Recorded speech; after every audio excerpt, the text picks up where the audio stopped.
see behind me, I have a little bit of lettuce growing. We're going to continue talking about hydroponics. I'm going to break these into mini videos. Make sure you're following along if you want to learn how to do indoor gardening. We've already planted together and we have everything in the systems. I filled everything up with water. Let's talk about water itself. This is a very controversial thing in the whole hydroponic universe, and I'm going to tell you from my experience. Everything is my experience. Let's not worry too much about water. If you start diving into indoor gardening and hydroponics and like huge indoor grows where you would get most of your lettuce from the grocery store, if you didn't know that, it is grown hydroponically for the most part. They use reverse osmosis water, RO water, there's filtered water, there's distilled water.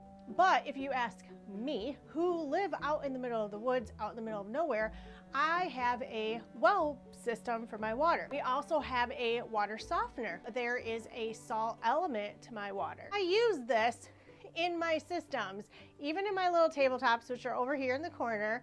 I just pull water out of my bathtub, throw it in these big buckets when I need to fill up the tanks. You can argue with me all day long. As long as we are checking our ECs, our ppms, our pHs, all of that, which we are gonna get into, don't worry about all of that. As long as you're checking everything and it's balancing, things grow. You can see back here, I have lettuce now growing out of a hard water softener, out of a well system, and I can still grow plants. If you're going to start doing indoor gardening, is just don't stress about the water. Learn the whole process first, get a system going, whether it be DIY, a Kratky bucket, you're doing tabletops like these little guys over here, or if you're doing big, huge tower gardens, just use the water that you have available for you.